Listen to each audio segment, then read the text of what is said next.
Bakit ganon makagago?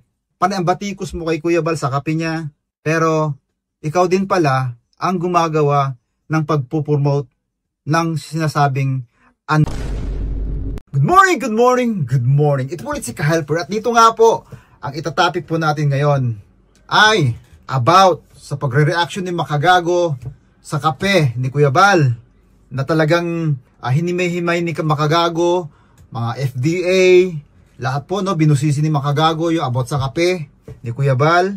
At ito pa, ang mga alagad ni Makagago, sinugod na tayo rito. Talagang nagingit-ingit sa galit sa ating reaction kay Makagago, no?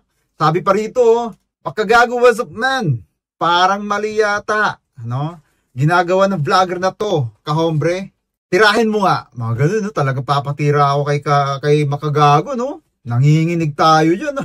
Wala na, finish na. Alam niyo, pag tinira tayo ni Makagago, ang laking bagay sa atin yon. Alam mo yung napakaliit natin na YouTuber, no?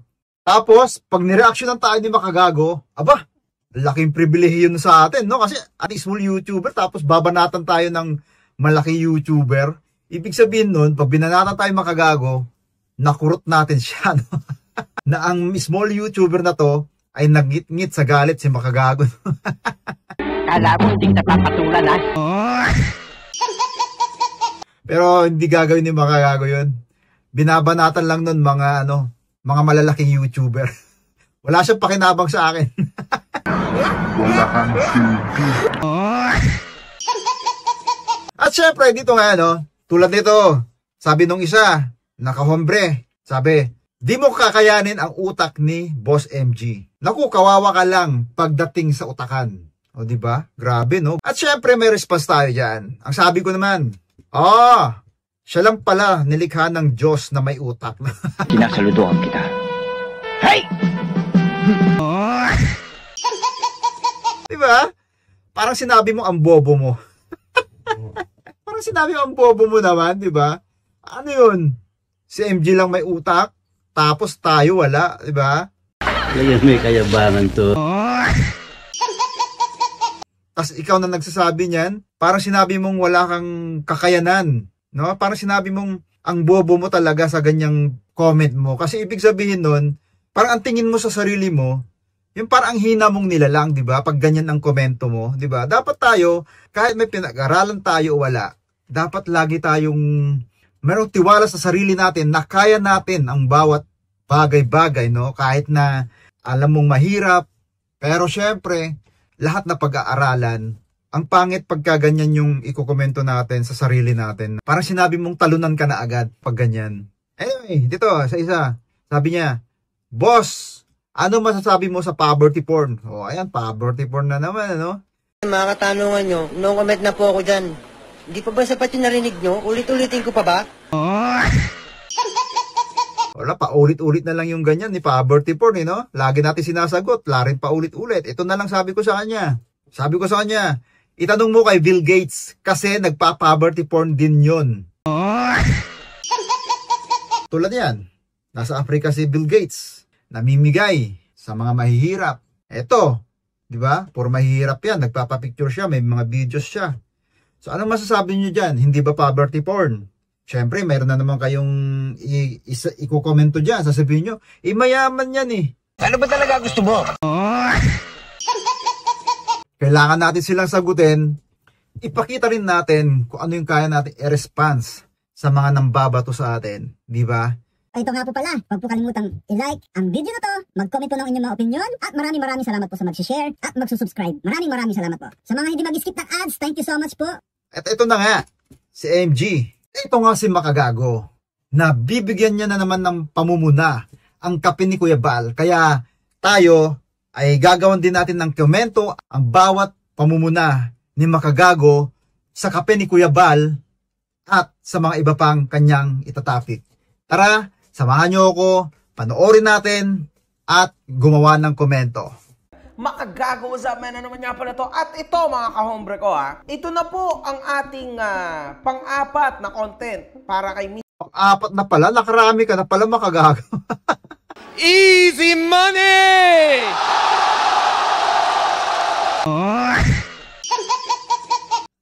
dami mo nang kinita. O, ayan, 200 views, 200, 300. Abay, grabe. Kaya pala pinapanay-panay mong kalinga pa. Ano ba pakialam mo? Okay, tuloy. Mr. Val Santos Matubang. Meron po akong nasagap, no, na source sa ating mga netizen, sa ating mga kahombre. Concerned netizen lang po ito, mga kahombre. Concerned netizen. Ito po ang sinend niya sa akin. At nakuha niya po ito sa mismong official government site ng FDA, which is fda.gov.ph. Atin pong basahin, mga kahombre ko. FDA Advisory Number 2025-0332. Public health warning against the purchase and consumption of the unregistered food product VSM Kalingap Kape Premium Strong Coffee 11-in-1 Healthy Coffee Mix. So, makikita po natin dito, galing sa official website ng FDA na unregistered food product po ang binebenta ni Mr. Val Matubang aka Team Kalingap. Illegal siyang i-consume. Abay, grabe, illegal, no? Okay, illegal na i-consume ang kape ni Kuya Val. Lagot si Kuya Val. Wala na, finish na. Okay, tignan natin pa ulit. At illegal siyang ibenta, mga kahombre. Wala pong proper na documentation. FDA yan, mga kahombre ko, ha. So, sobrang halaga nito na ito, tugunan nyo. Ibig sabihin, illegal magbenta niyan. Kaso, nakakagulat lang, natuloy pa rin ang pagbenta ng ating pastor na si Mr. Val Santos Matubang. Ayan, nakikita nyo naman dito. Nagbebenta siya nung kanyang kape na unregistered. Tapos, meron pang isa na mataas din ang followers niya na tumutulong din sa pagbenta. Yung Virgilin Cares po, 2.0. Naku, dinamay na si Virgilin Cares, dinamay na, Okay, sige, tuloy.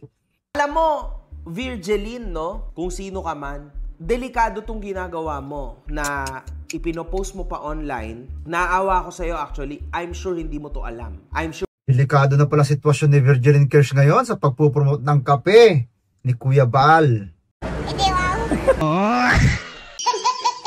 Ito, tinutukoy ni Makagago na hindi registered ang kape ni Kuya Val, no? At sabi niya, bakit ka nagpo-promote, Virgilin Cares, ng hindi registered na product?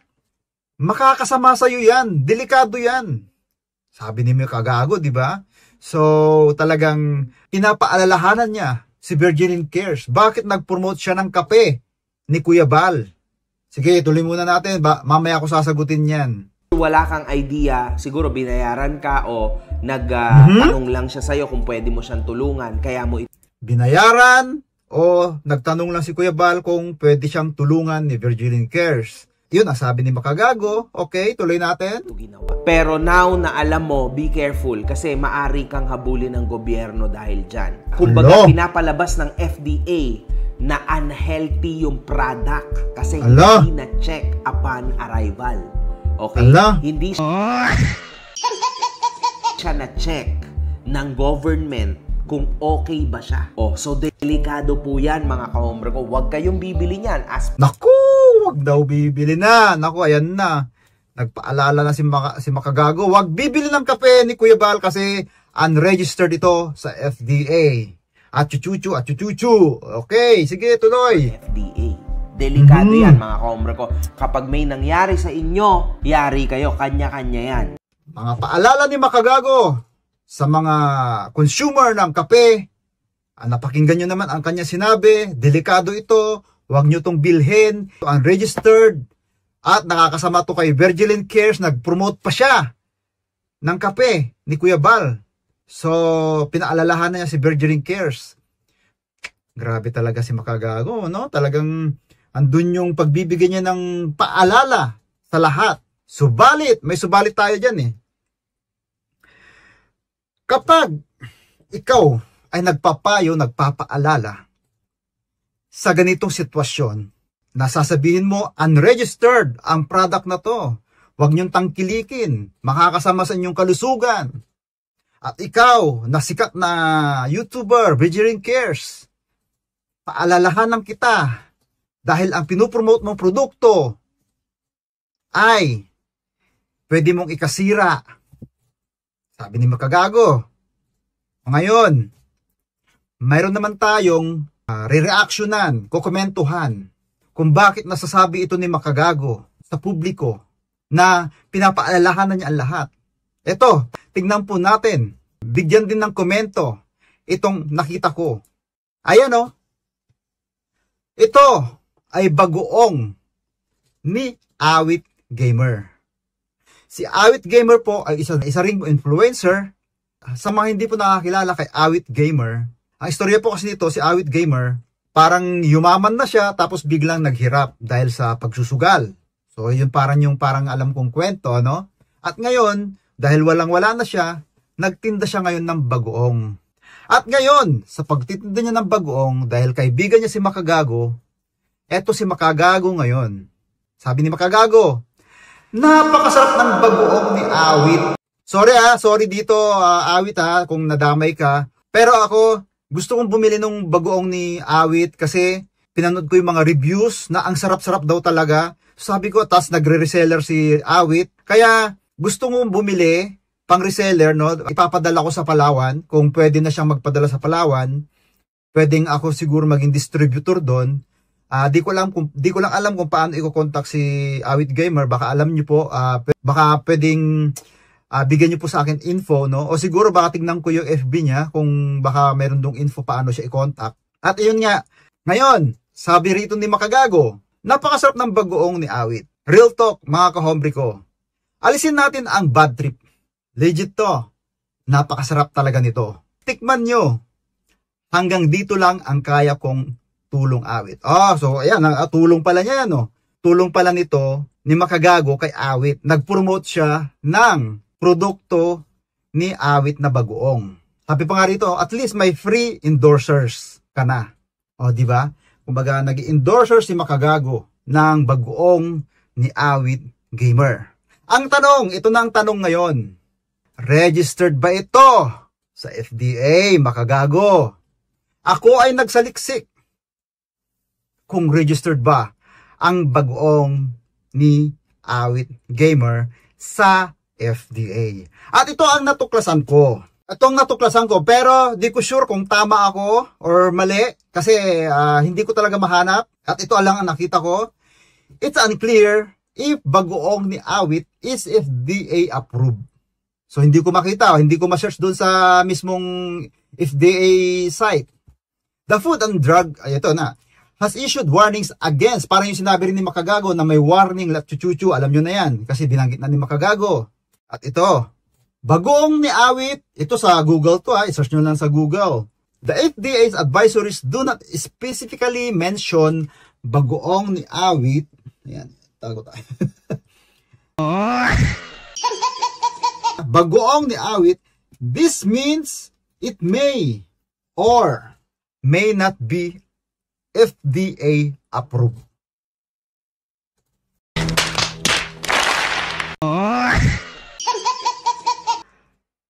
Akala ko ba, Makagago, sobrang concern mo na huwag tangkilikin ang kape ni Kuya Bal. Ito nga po pala, huwag po kalimutang i-like ang video na to, mag-comment po ng inyong mga opinion, at maraming salamat po sa mag-share at mag-subscribe. Maraming salamat po. Sa mga hindi mag-skip ng ads, thank you so much po. Dahil ito ay unhealthy, not registered, lahat-lahat sinabi mo na, winarningan mo pa si Virgilin Cares na mapapahamak si Virgilin Cares sa government kung ito ay patuloy niyang ipopromote ang kape ni Kuya Bal.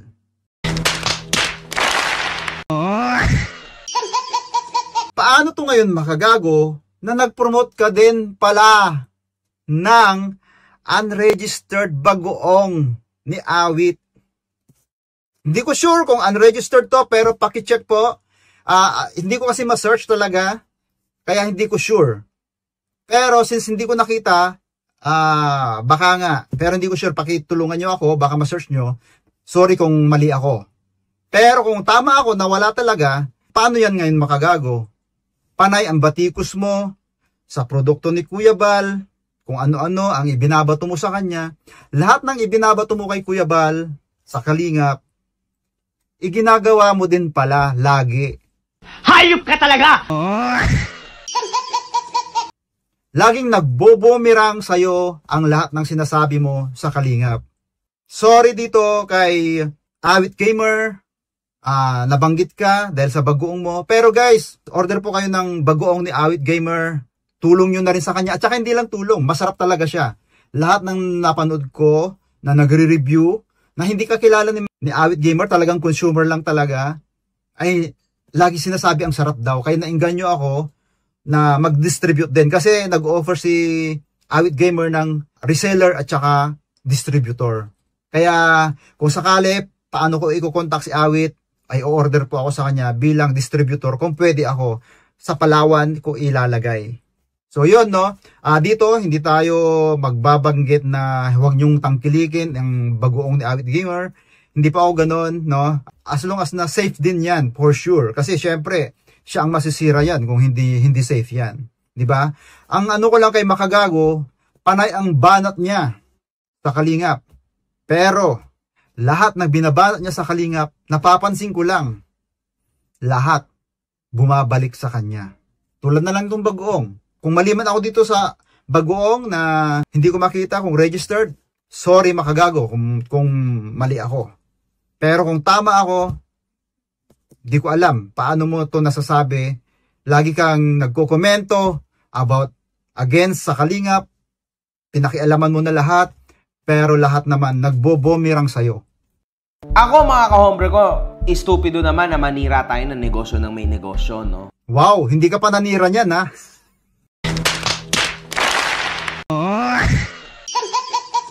So hindi ka naninira. Okay, sabi mo eh. Anong magagawa ko? Tuloy natin. Just that it happened na FDA mismo yung naglabas ng panukala na yan. Pinapaalam ko lang sa inyo para maging aware kayo sa mga consequence ng ginagawa nyo or gagawin nyo. Totoo lang, magaling magpayo si Makagago. Hanga ako sa mga pagre-research niya. Hanga ako sa lahat ng effort niya para mag-compile ng mga dokumento para ito ay isa publiko niya.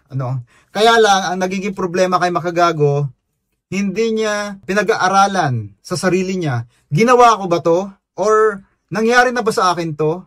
Sana, Makagago, tanunungin mo muna sarili mo bago ka bumato sa iba para hindi ka napupulaan na ginagawa mo rin pala lahat ang mga ibinabato mo. Bakit ganon, Makagago?